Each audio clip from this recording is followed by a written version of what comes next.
And I think the oil comes from an intimate place. It does. And so I think we're going to start seeing not worship that wins Grammys, which I think is awesome and amazing, by the way.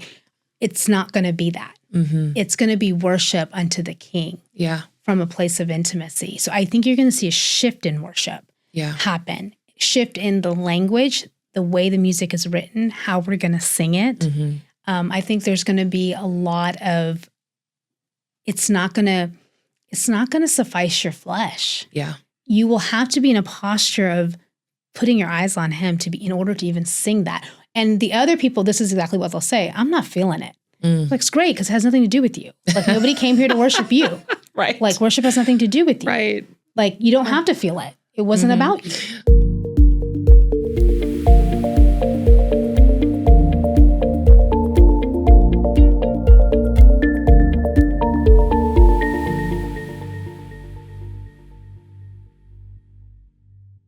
Yeah, so the dying to self could be a place where you're trying to gain intimacy and then you come to the dying of self and then you're like, I don't want to do this. Yeah. So it could scare people in that place too. I think the other thing is the need to control. Yeah. So it's real. It is. And it comes from this place of like, well, when other people used to control it, it wasn't done well. So now you're in a place that you need to control it and make sure it's going. I see parents do this all the time with kids. Yeah. Like try to steer their kids. And I was like, man, if I was your child, I'd just do the opposite of everything you say. Because like it's so much control because do you not trust the process of what you've imparted and seeded in your kids all these years? Do you not trust them to live that out? Or are you trying to manipulate it? And so like when people talk about, I had a man tell me about how he surrendered his daughter. And it was I was like, that is the most traumatic story I've ever heard. And it's the manner in which he had to surrender her daughter, And so it was like, he just said, he's like, I knew I had to take my hands off. And my hands on the situation was making it worse. Yeah. My voice in the opinion, like my voice in her head, his daughter's head, was making the situation worse. Yeah. And sometimes parents can do this too, where their voice is louder than God's voice in their child's life. And, so you have to be in this wholesome place of spouses can do this too. Yeah. And so like, I'm very intentional about, I don't want to be the loudest voice in my husband's head, although I've asked him sometimes before if he has anything going on in his head. Like I've asked him, like, what are you thinking about right now? He goes, nothing. I'm like, so what's happening? Is it like that? Is he the other 50% we talked about? Yeah, that don't have it. And I'm like, so what's happening? Dialogue. Is it that like that sound that happens when the TV goes off air? You remember that back in the day when the TV goes off and there's like this, yeah. I'm like, is that what's happening in your head? Is it crickets? So like, you want the people around you to hear the Lord. Yeah. And you want them to be comfortable to share that with you. Sure. And be able to process that. That's the other thing. Create an environment for the people around you to hear the Lord too and have a healthy discussion with it. Because I think that makes it easier. Yeah.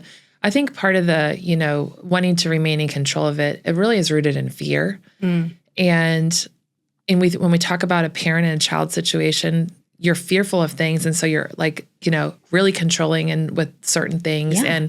And absolutely, when you mentioned that, a child could get to a point where they don't know how to hear the voice of the Lord because there was a controlling voice as a parent. And, that's something that I think when you grow into adulthood that you have to navigate then out of that kind of environment. And so, for myself, I've noticed the things where there's been areas of fear because I've wanted to control things. And so that's part of the healing that the Lord does as there's a surrender. And when you're spending time with him, he naturally does that in his own time sometimes without you really realizing that he's done it. Sure. Because as you spend time with him, there are things that just change. But yeah, I think the control that's really rooted in fear is a big problem for a lot of people because we don't really talk about it a lot. Well, and the other thing too is the fear of if you don't control it, who is going to control it? Yeah. And is it going to fall apart? Yeah. And so it's hard for people to allow things to fall apart. Yeah. For the sake of God putting it back together. Especially people like myself that are fixers. Just talked about that. Yeah. So I think, I promise if you walk with him long enough, you'll figure, Like you'll realize, can't fix anything. I can't do anything. Like I've just come to a new place in my life. Like it's a whole new personality, to be completely honest. I'm like,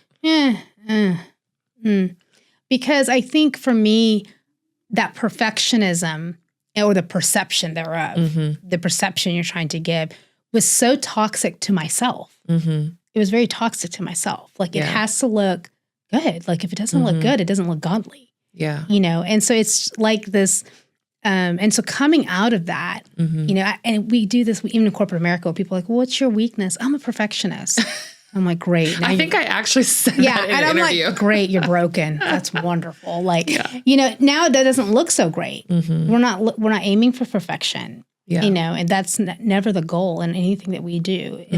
It's love. Yeah. And it's this place of like sitting with the Lord, and even being okay with sitting with the Lord and him saying, you know, we're 10 years into intimacy and the Lord's like, hey, this is what I want you to do. I don't really like that. That's okay. Yeah. It's not about this place. You do gain a trust. Lord, I'll just do it. I'll just be obedient. I don't like it, but I'll be obedient. But I have been obedient and murmured the whole time. You know what I mean? So there is a sanctification process that does happen. And so I recognize I was so proud of myself for being obedient, but Julie, you were worse than the Israelites. You were just murmuring the whole time. Like you did not do that with joy or Lord, yes. There's a different, and that kind of goes into, which I think we'll talk more about it later, but about heart posture. Yeah. Because I think that that's so important when we talk about intimacy is having, which your heart posture changes anyways with that. But one of the things I wanted to touch on too is, you know, for someone who's in this place and they're trying to figure out, like, I do want to be more intentional with my time with the Lord. They just don't really know where to start. Maybe they're kind of desiring that. And I mentioned some of the things for me, but like, do you have anything else you want to add to that specifically? Yes. So for people who are very extroverted in nature and like to verbally process out loud, which is a great quality to have, you can find it difficult to sit with God alone. You can find that difficult. Yeah. And because you have always been a person that probably seeks counsel and has good friends and talks about what's happening, but for somebody like that to sit with the Lord and be like, Lord, what are you saying? And then we know this, the tearing, the yielding, it's okay to tarry. Like it's not about sitting there and be like, tell me all the answers right now and I'll do everything you say. Yeah. He wants relationship with you. Right. He doesn't want a puppet. Yeah, exactly. And so for him to ask those questions, I think people have that tension you're feeling, like to sit with the Lord and not hear anything or like, I don't know what's happening. I don't hear anything. Just worship him. Yeah. And just focus on him. And that will come and you will hear the small, still voice of the Lord. Yeah. It does happen. I think people struggle with that. They're like, my personality is to verbally process. And I'm like, yeah, that's great. That's an awesome personality trait to have. But can you verbally process with him? Yeah.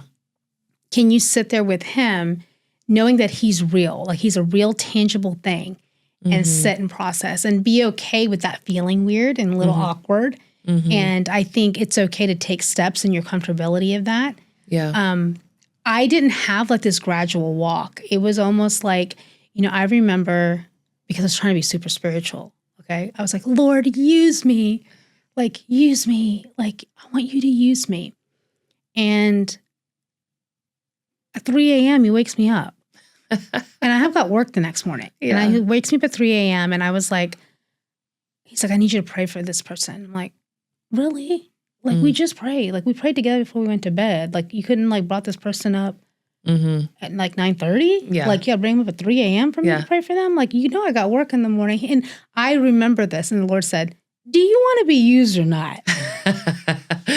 Yeah. You know what I mean? And I was just like, well, I mean, I'm just saying I don't have a problem. But I'm just, and it's this thing of, like, you know, what are you asking? Yeah. To be used of the Lord. And so I was like, all right, now I'm going to pray. I'm going to pray. And I had to sit there and think, I'm like, Julie, don't just casually say things. Don't just casually. What does it really mean to be used by the Lord? Yeah. You know, it means getting up at 3 a.m. to pray for somebody that you probably, I don't even remember who the person was. I don't even think it was like somebody close. It was just like this random person. You need to pray, intercede. And I'm like, it's 3 a.m. Like, you couldn't figure out another time for this. Like, and so it's just we're so flawed as humans, like in this relationship. And I just think about the level of patience he must have for us as a people because of that. And so intimacy can look different. If you ask for it and you're pursuing it at a very, and you know this because of the acceleration you've been through in the past couple of years, when you pursue him, it's happening quickly. Yeah.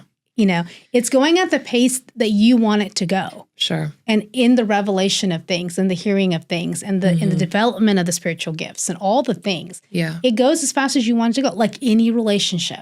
Yeah. You want to put the time in, that relationship will develop. Sure. And so I tell people that, like, don't have any preconceived notions of what intimacy looks like, how he's going to talk to you, how he's going to speak. You know, to me, he's very sassy. Could be because I'm sassy too.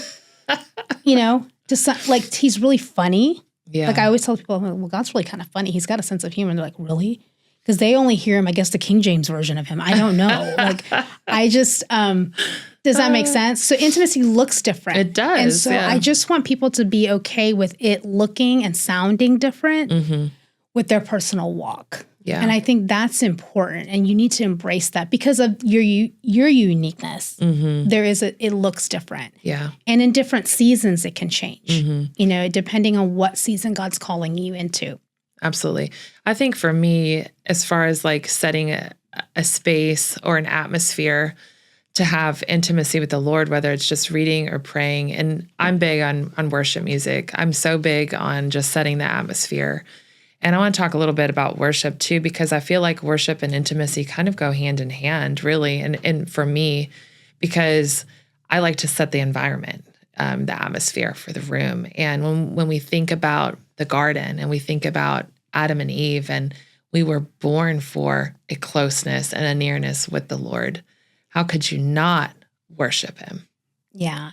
So worship is interesting because I say that in air quotes, worship, because I think the church has distorted it a little bit. Not on purpose. I think in the natural progression of, you know, we think things are good and we progress. But I think, I don't know if it's you that I tell or it's my husband. Sometimes there's certain worship music that he plays and I'm like, this sounds like noise. Like it sounds like clatter and like noise. It doesn't sound like God. And I'll tell him, I need you to change this. This is so like irritating to my spirit. Like this. And it's nothing against who's singing it or any of those things. It's just like, what is really worship? When you come to worship, when you come to church and you attend worship, are you coming to speak your feelings through song, feel a certain way, and feel comforted by that? Because that is not worship of God. Yeah. Yeah. At that point, you're worshiping for yourself. Yes. Right? Because you want to feel a certain way. Sure. But the songs are also geared that way too. Lord, you know, like save me or what. So when I think about worship, we think about worshiping him. If we're focusing on him, like what does that look like? And what does that sound like? And what are you thinking when you're worshiping? Yeah. Does that make sense? And so, and I, like my pastor was preaching and she was talking about the awe and wonder of God. And she even said, she goes, are you here to host him? Or are you here to host what you need in your heart? Yeah. Are you here to host his presence? Is this really about Jesus? Is this really about him dying on the cross? Yeah. Is this really about what he did for mankind? Or is this about, I'm so broken right now and I need hope and I need these? Yeah. Is that what it's about? And I think we get into, and I'm guilty of this. Yeah, by the me way. too. I'm so guilty of this because when I'm heavy, I want to go into worship, but what is really worship? You know, now I do believe worship can change the atmosphere. When I'm feeling down or I'm feeling heaviness, I'll tell my husband, turn on the worship music. We're going to praise our way out of this. Yeah. But when we're praising, are we praising him? Or is that what's actually happening? And I think people need to take an inventory of what's happening with worship. And the language of worship songs can show you the direction that we've been going in. Sure. And so I think for me now, just in this more intimate place, I can't focus on me during worship and what I need fulfilled and what I need healed and what all those things. I don't worship on that. I imagine him on this glory cloud and thinking, Lord, when we're going to be in heaven, we're just going to be holy, holy, holy, holy, holy, holy, holy, holy. There's not going to be all these words about how I'm feeling and what I'm experiencing and all these things. It's just about him. And so I think that shift is coming in worship. Yeah. I honestly feel like it's here already. I think there are people that are experiencing that kind of a shift in their worship time with the Lord. And then maybe some that are still trying to figure out what that looks like for them. And, you're talking about different, like for me, different seasons of my life. I've certainly guilty of showing up to church many times and being like, I just need corporate worship. I just need to be in the atmosphere. I just need to feel his presence because I was struggling. I was struggling to pursue him and to worship him on my own, that I needed somebody else to do it for me, to set the atmosphere for me, because I was in such a broken place. And so what I want to say to that though, is like, there's grace in that too. Oh yeah. Like the Lord meets you in those places every single time. When you come to a place of such brokenness, trust me, like the Lord will meet you there. But I think as you journey along with the Lord, the way you worship changes. And so what you're saying, like, he is so holy and he's so worthy. And when you think about that, you get to a place where it's so overwhelming to try to wrap our human mind around it, that there's nothing else you can do except to give him the honor that is due for the King of Kings and the Lord of Lords. And it's not just about, oh, Lord, just create in me a clean heart. No, let's put the praise on him. Yeah. That's a scripture and that's a great song, but are we really throwing our praises and our adoration at him?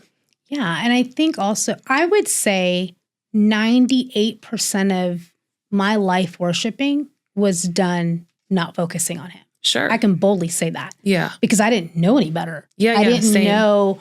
I thought, because I felt like worship, if it took away the heaviness, then it's powerful and it's doing its, never once was I was focusing on Jesus, but what he could do for me and the brokenness that I'm carrying or the heaviness I'm carrying or the worries of the world that I had. Yeah. And don't get me wrong. He does not knock that. Like, just like you said, he'll meet you there. Yeah. But really when you mature, when you're going from milk to meat, there is a shift when you're like, well, none of this even matters. Like all those things, seek ye first the kingdom of God and all these things shall be added unto you. We have seen, and these things shall be added unto you by seeking the kingdom. Like it's almost like you don't even have to worry about what's happening today or how you're going to do this tomorrow or how all this is going to work out because you've walked it out so much. So then you can genuinely go into worship. And I think it's a heart posture situation. And I can say, I've done it wrong. Yeah. Like I love great worship. Me too. My husband is a sound guy. Yeah. So sound and the instruments, all of it. I love the experience that it feels. But I've also been in places, and we went to Jesus Image, the conference. Yeah. Pastor's conference. Yeah. And I was profoundly shook at by a group of people that did not care about a single thing but gazing on his face. And that, my friend, and these people from all over the world. Sure. And these people do not care about socialization. They don't care about who's sitting next to them, behind them. They don't care if you're famous, you're not famous. They don't care if you have a church. These people worship would start, and these people are like focusing their eyes on him. Yeah.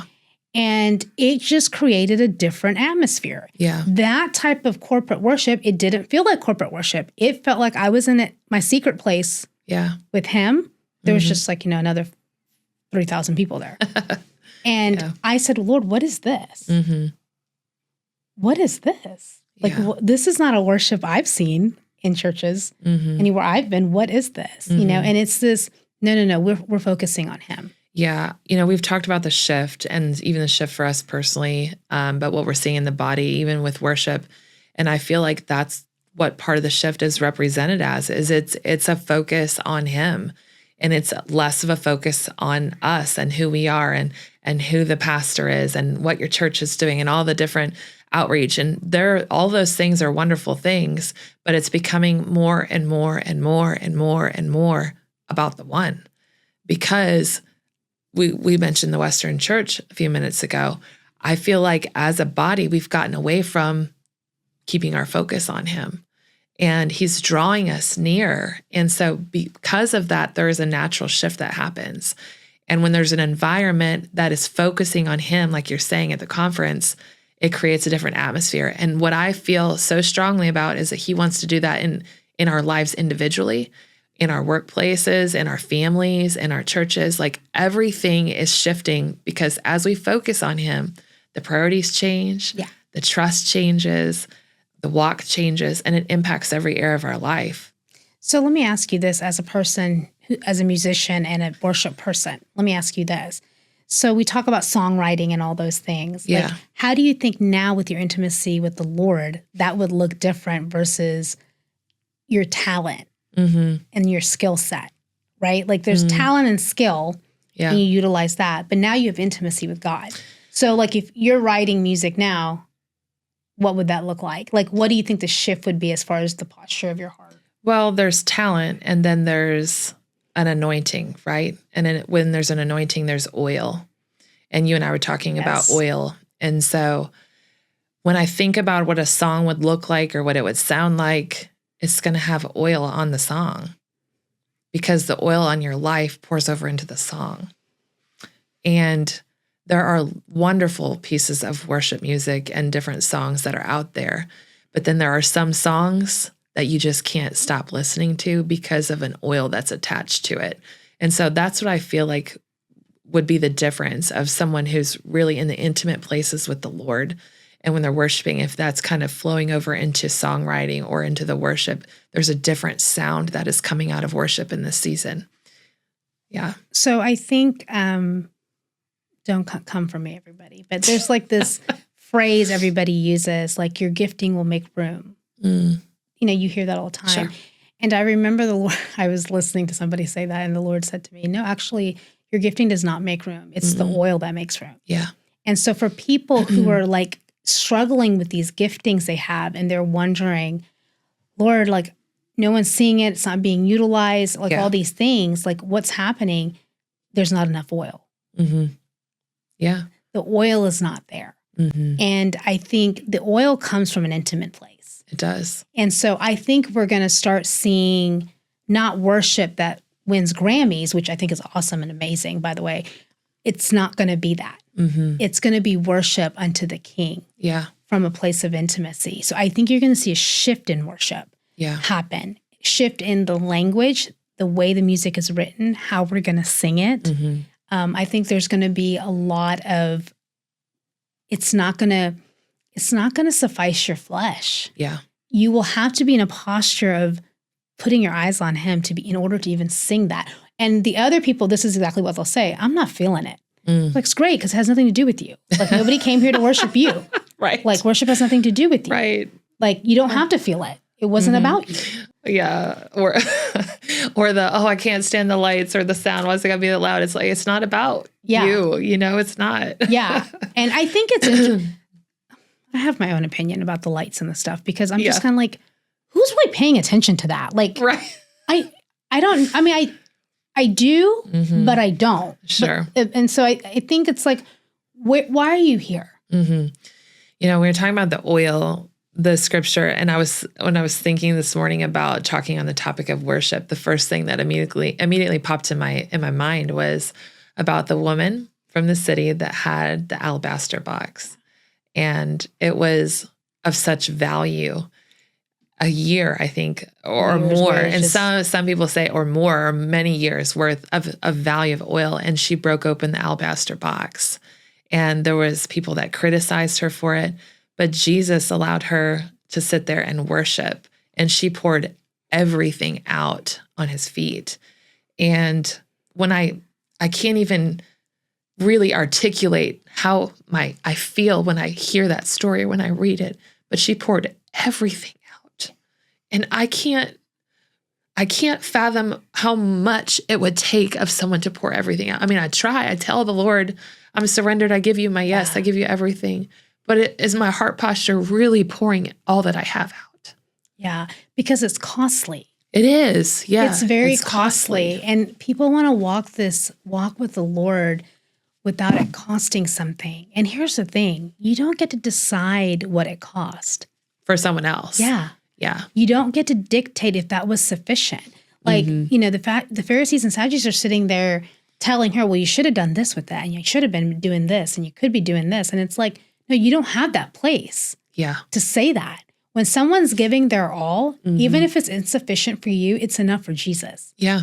And so I think we have like career paths and plans and models of how things are supposed to look and this is the career line and this is how it should go. It's my 5-year plan. Yeah. So there's all this stuff, but it's like people who don't care about the world's path will lay it all out on the line. Yeah. And they don't care. And they're giving all. And to the world, it looks foolish. Yeah.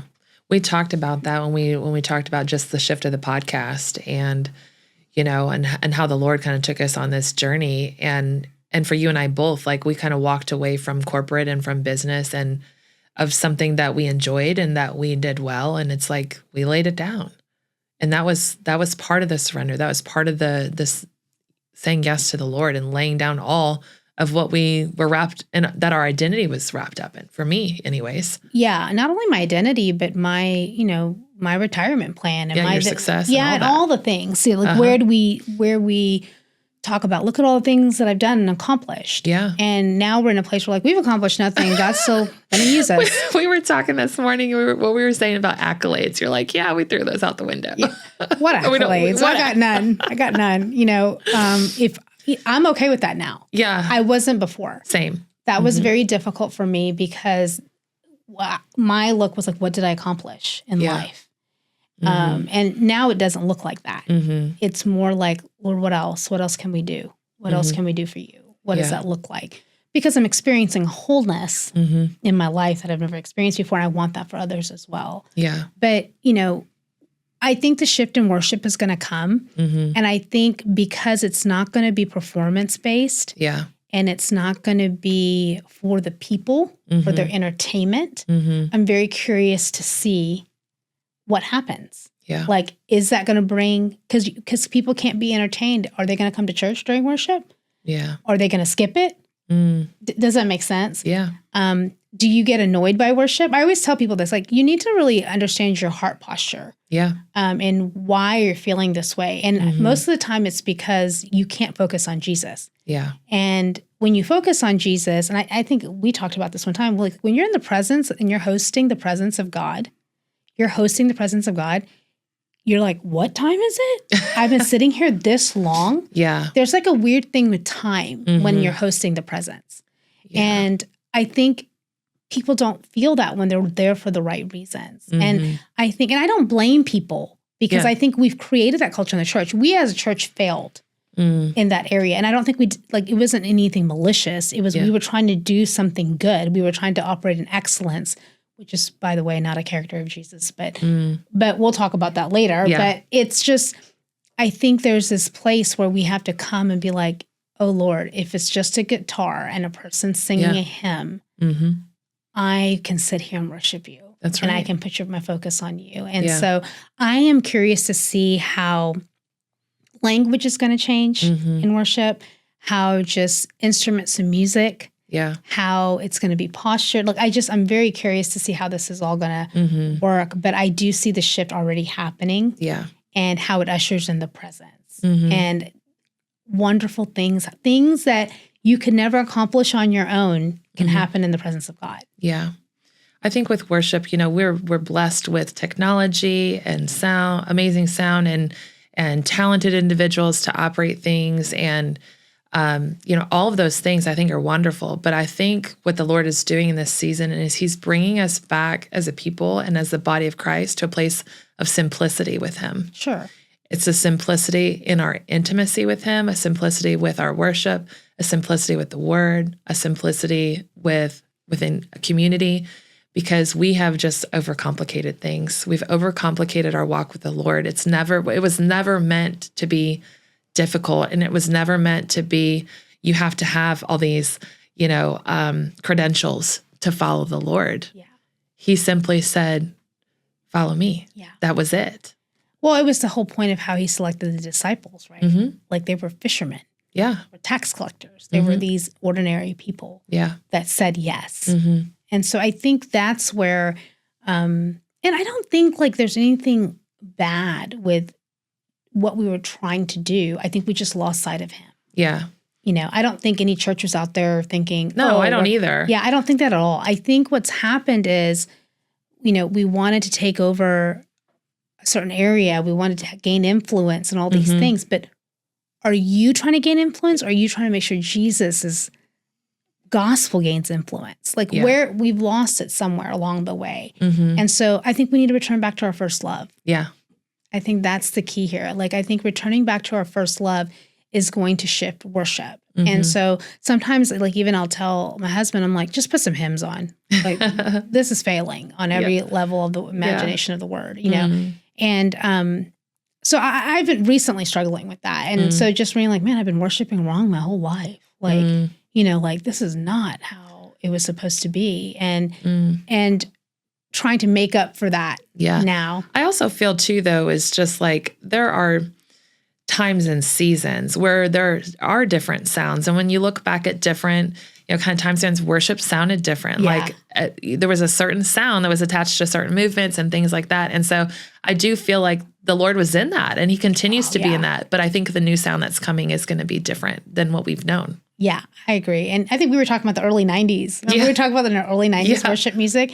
And they were written from struggles and difficult seasons of the Lord carrying people. Yeah. And so that music sounds different. Mm-hmm. And it's funny because the Gen Zers now are like called that old school music.